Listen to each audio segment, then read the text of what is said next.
자기가 좋아하는 것을 공부하는 것은 공부하는 사람에게 대단한 행운입니다. 그 어려운 행복과 행운을 함께 얻은 분,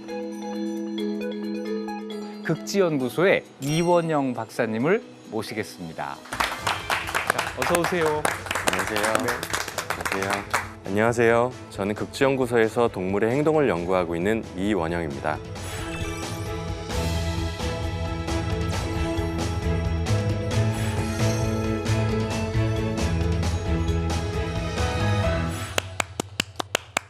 자, 박사님께서는 극지연구소에서 무슨 연구를 하세요? 남극을 대표하는 동물, 펭귄이나 물범을 대상으로 이 녀석들이 어디로 가고 어디서 뭘 먹고 어떻게 행동하는지 그런 것들을 열심히 추적하고 있습니다. 아주 우리가 접근하기 어려운 곳에 살고 있는데 펭귄 연구를 생각을 하셨어요? 펭귄은 기후변화의 최전선에서 가장 큰 변화를 겪고 있는 동물이기 때문에 펭귄이라는 동물을 연구하면 굉장한 의미가 있겠구나 하는 생각으로 시작을 하게 되었고요. 또 펭귄이 겉으로 봐서는 굉장히 귀엽잖아요. 그리고 화면으로만 봐도 귀여운데 실제로 현장에서 보면 더 귀엽습니다. 아, 네. 그래서 이렇게 네. 진짜 이렇게 짧은 다리로 뒤뚱뒤뚱 걷고 또 막 뽀송뽀송하고 그리고 사람이 가까이 있으면 막 호기심을 갖고 저랑 눈을 맞추고 이렇게 빤히 쳐다보는데 그 매력에 제가 너무 매료가 돼서 계속해서 연구를 놓지 못하고 하게 되는 것 같아요. 박사님이 좋아하시는 펭귄, 펭귄의 어떤 이야기를 오늘 들려주실 생각이세요? 제가 이제까지 연구했던 펭귄의 생태, 과연 펭귄은 어떻게 잠수를 하고 얼마나 깊이 숨을 참고 들어갈 수 있는지, 그리고 또 제가 최근에 알게 된 사실인데 펭귄이 잠을 자는 행동이 굉장히 독특하더라고요. 네, 네. 그래서 펭귄이라는 동물이 어떠한 수면 전략을 잘 진화시켜 왔는지 그에 대한 이야기와 함께 펭귄의 생태를 통해서 우리가 앞으로 이런 기후 위기를 어떻게 극복할 수 있을지, 우리가 뭘 해야 될지에 대해서도 함께 생각해 봤으면 좋을 것 같습니다. 네. 이원영 박사님께서 전하는 온난화와 남극 펭귄 강연 시작하겠습니다.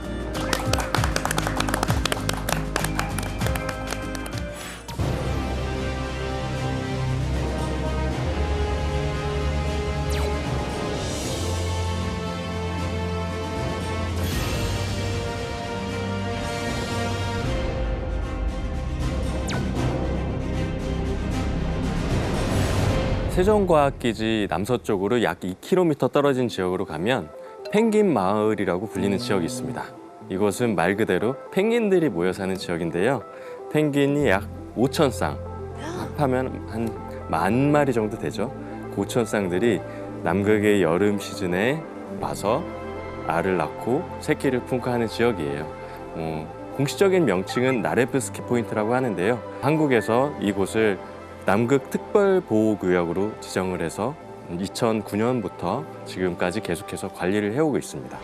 이곳은 사실 연구 목적 이외에 다른 용도로는 이제 방문을 못하게끔 막아놓고 저처럼 이렇게 과학자들이 가서 펭귄의 생태를 연구한다든지 그 지역에 살고 있는 다른 바다새나 생물 혹은 이끼나 식물들도 있는데요.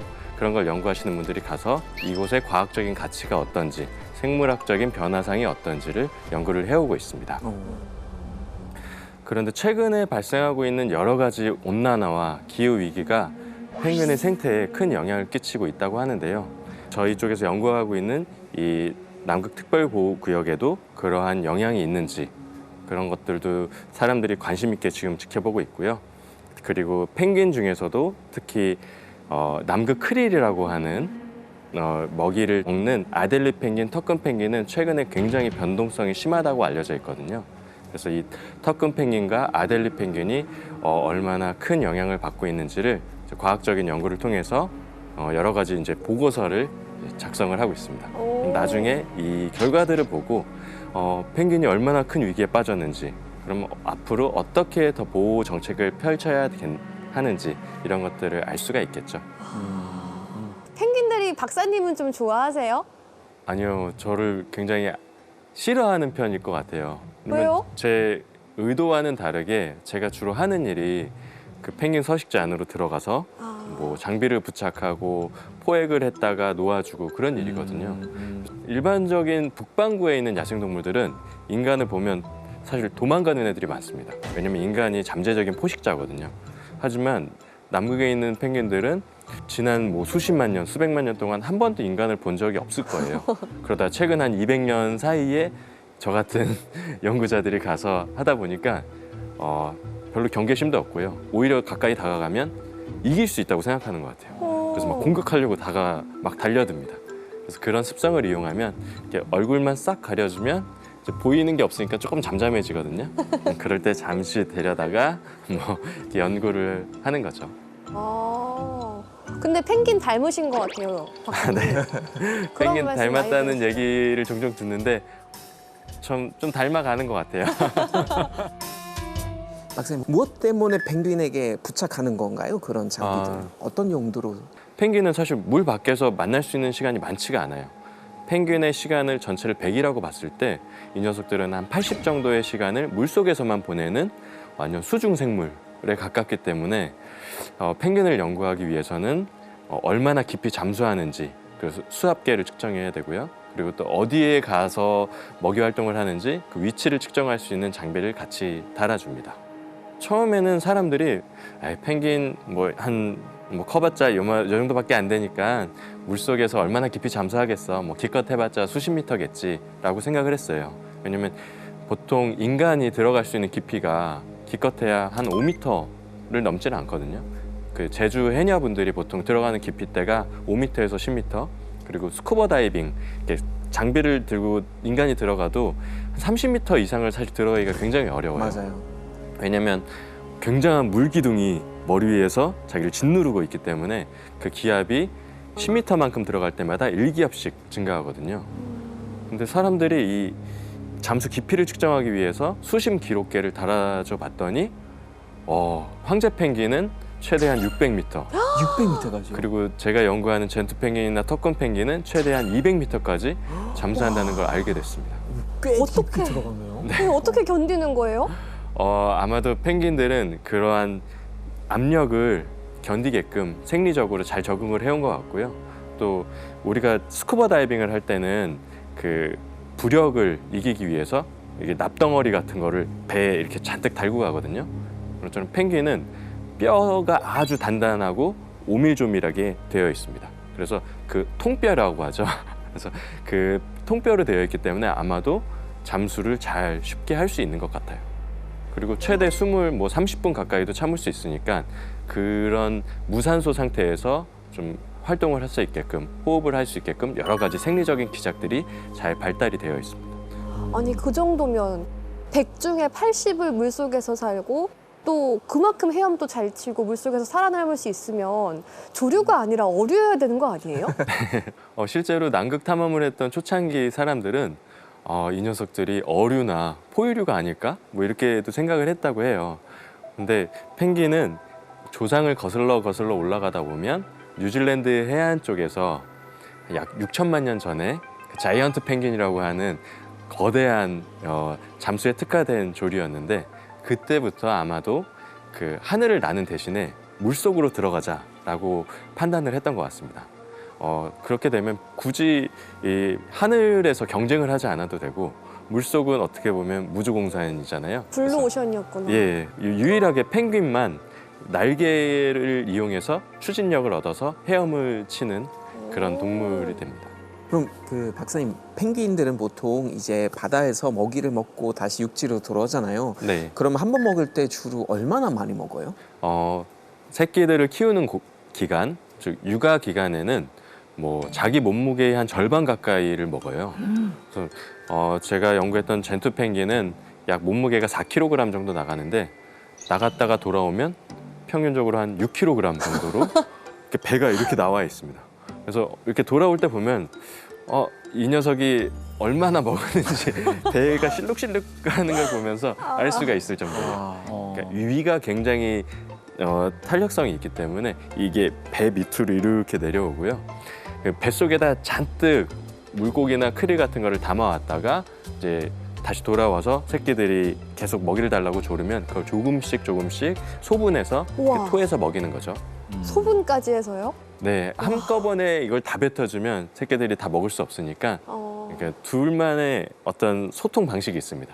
그래서 젠투 펭귄은 주로 이 부리의 끝을 새끼들이 톡톡톡톡톡톡 치면서 이렇게 뿅뿅뿅뿅 이렇게 소리를 내면 이게 갑자기 부모가 욱욱욱 하면서 요 정도 먹기 좋을 정도의 양을 이렇게 뱉어내게 돼요. 그래서 이 여러 가지 단백질과 지방이 함유된 아주 고영양분이기 때문에 펭귄들은 대략 한 달 정도만 지나면 거의 부모 정도로 부쩍 크게 돼요. 금방 크는 네. 그리고 새끼들한테 계속해서 끊임없이 먹이를 줘야 되기 때문에 암수가 열심히 육아를 하는데요. 그 수컷과 암컷의 육아 행동이 거의 비슷해요.